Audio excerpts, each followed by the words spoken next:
Nous allons continuer aujourd'hui avec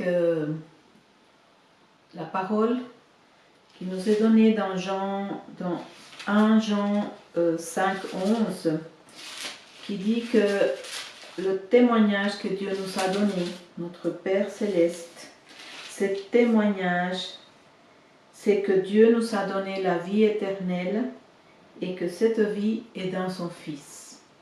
Nous allons continuer d'approfondir par rapport à cela aujourd'hui. Bienvenue à ma nouvelle vie en Christ.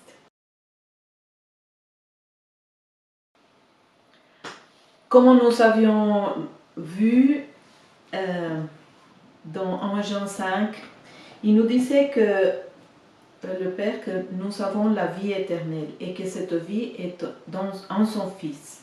Donc, nous sommes aujourd'hui en Christ, n'est-ce pas? Et parce que nous sommes en Christ, nous avons aussi la vie éternelle. Mais il est important pour nous de comprendre ce que cela signifie pratiquement dans notre vie. Premièrement, la mort n'a plus de pouvoir sur lui, n'est-ce pas? C'est dans Corinthiens, dans le Corinthiens, 1 Corinthiens 15, il y a cette parole qui nous dit que le premier homme, Adam, devint une âme vivante et le dernier Adam est devenu un esprit vivifiant. Donc le premier Adam était une âme vivante et l'âme est celle où résident les émotions, les sentiments, la volonté. C'est clair, Adam, lui, il était une âme vivante qui était à ces moments-là de sa création entièrement sous la gouvernance de l'Esprit de Dieu. Mais au moment où est venue la désobéissance, au moment où Satan a pu les convaincre d'un mensonge, n'est-ce pas? À ce moment-là, cette âme vivante s'est séparée de Dieu. Et à ce moment-là, elle est devenue autosuffisante. Elle est devenue individuelle. Elle est devenue je au lieu de nous. Donc, dans 1 Corinthiens 15 toujours, verset 46, il dit « Mais ce qui est spirituel n'est pas le premier. Ce qui est animal, ce qui est animal. » Et animal veut dire toutes ces choses qui nous amènent à ce qui est l'instinct, n'est-ce pas? Comme un animal, comme un chien, comme un lion, comme un loup, c'est l'instinct animal. Et cet instinct animal, il est aussi en nous. Mais il dit que c'est d'abord, non, ce qui était animal, et qu'ensuite, ce qui était spirituel est venu. Le premier homme tiré de la terre est terrestre. Donc le premier homme tiré de la terre, c'était Adam. Et ensuite, nous tous. Et nous étions tirés de la terre. Et cet homme-là est terrestre. Le second homme est du ciel. Donc là, on parle d'Adam et de notre Seigneur Jésus-Christ, qui est le deuxième Adam.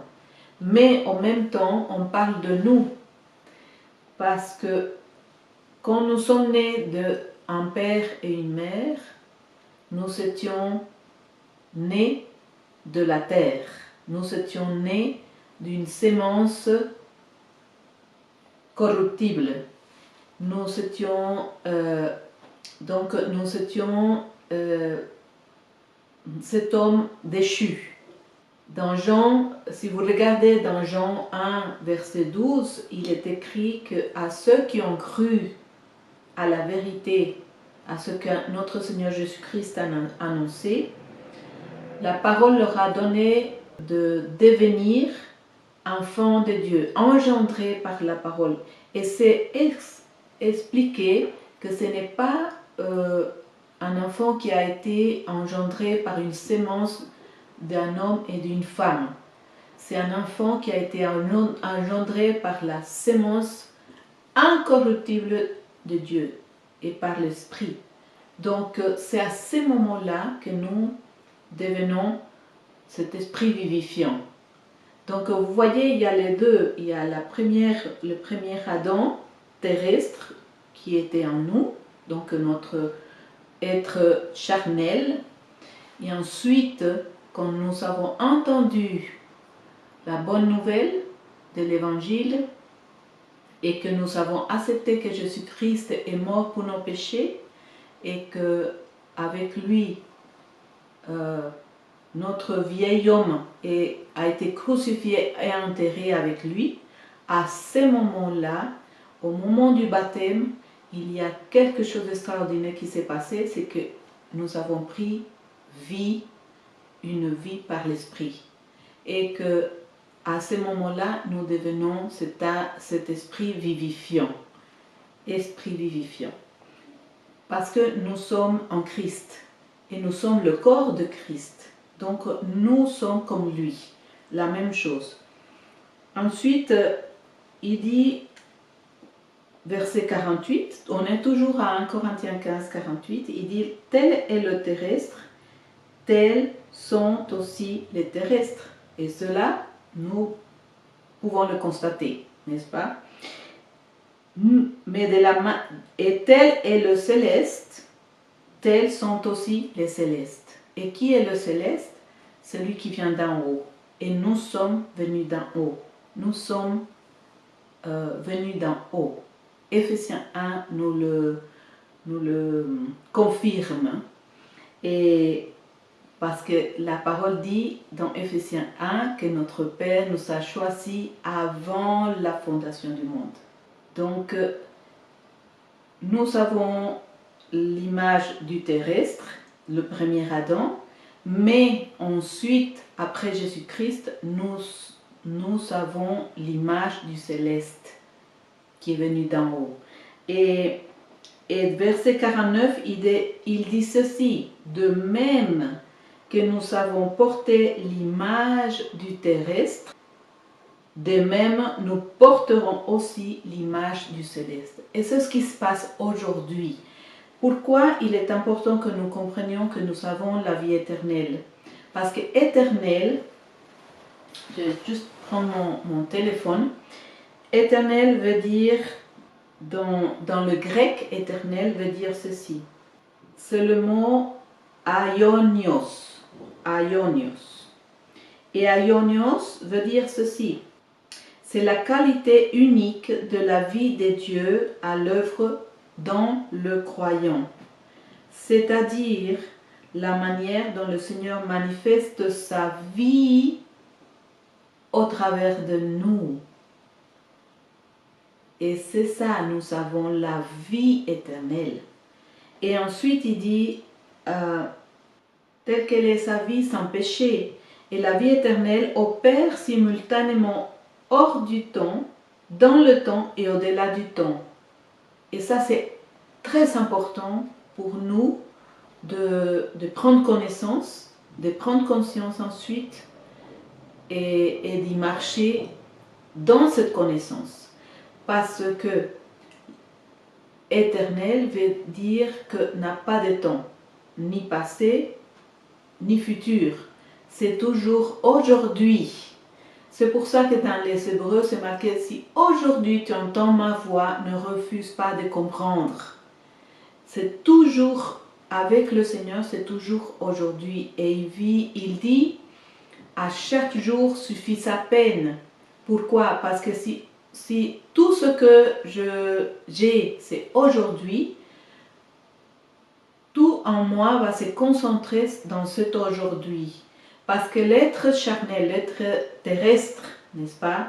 Ce premier Adam en nous, il s'occupait du passé, du présent, il est toujours dans cet espace-temps, le temps passé, le temps futur et parfois dans le présent. Et donc, en Jésus-Christ, cela a changé parce que nous avons la vie éternelle en nous. nous sommes en train de marcher dans le aujourd'hui. C'est-à-dire que je m'occupe d'aujourd'hui. Le lendemain, c'est appartient au Père. C'est lui qui connaît notre temps. Il sait tout. Et donc, ici, il dit la vie éternelle, donc aionios, opère simultanément hors du temps, dans le temps et au-delà du temps. C'est-à-dire ce qui donne au temps son sens éternel. Pour le croyant, de quelle manière? Par la foi. C'est pourquoi notre Père dit, et le juste marchera par la foi. Pourquoi? Parce que la réalité de ces choses n'est pas encore manifestée sur la terre. Nous, la volonté du Père, c'est que nous amenions par la foi cette réalité spirituelle ici sur la terre et qu'elle vienne à se matérialiser ici, dans notre vie et sur la terre entière. Dans Romains, je crois que c'est Romains ou Éphésiens, il est écrit que la terre entière attend la manifestation des fils de Dieu. Donc, c'est pourquoi il est important toujours nous parlons toujours de la vie éternelle sans comprendre. Mais notre Père, il veut que nous comprenions. Et donc, là, il est dit, tout est...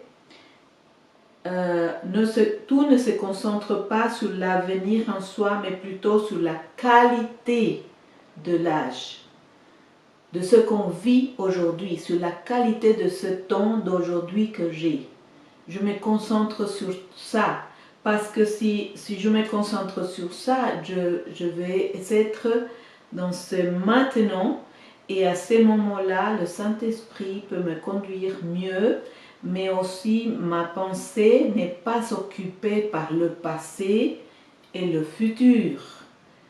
Et cependant, mon futur est assuré si je vis dans cet aujourd'hui et que j'entends le Saint-Esprit, que je laisse qu'il me guide, ordonne mes pas, que mes pensées soient en Christ, et à ce moment-là, nous continuons d'avancer. Donc,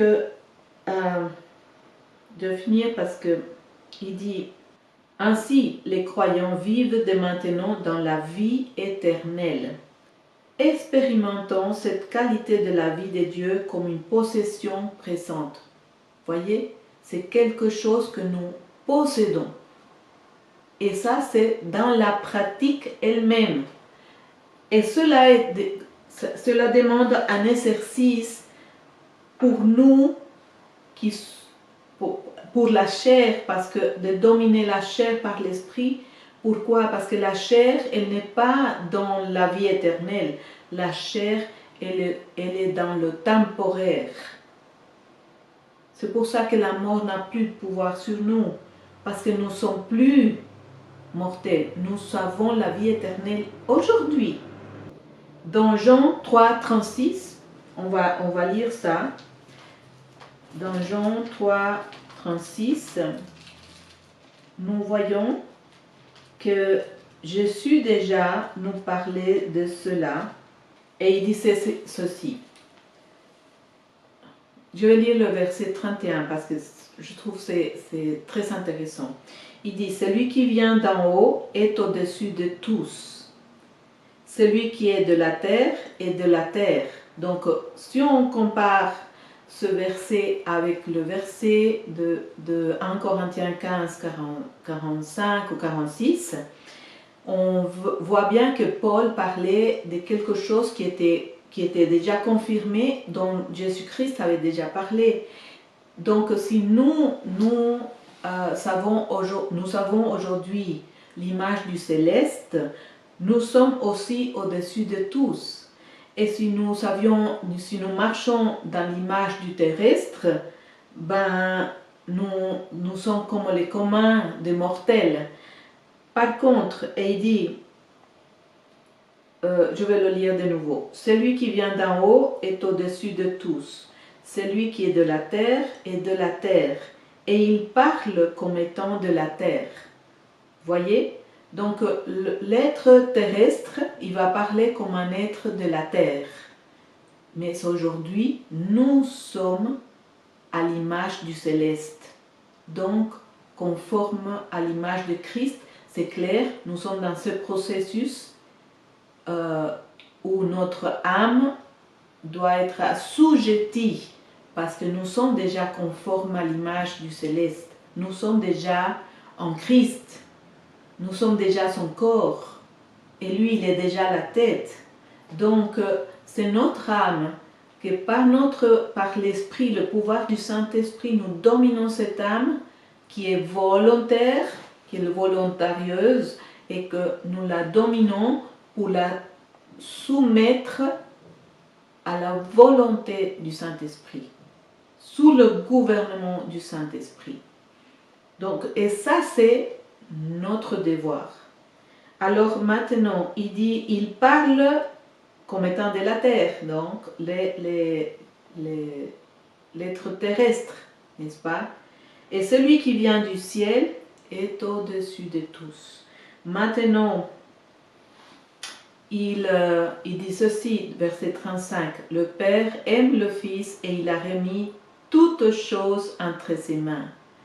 Celui qui croit au Fils a la vie éternelle, et celui qui ne croit pas au Fils ne verra point la vie, mais la colère de Dieu demeure sur lui. » Alors, aujourd'hui, nous avons quelque chose devant nous, la vie et l'amour, par cette parole.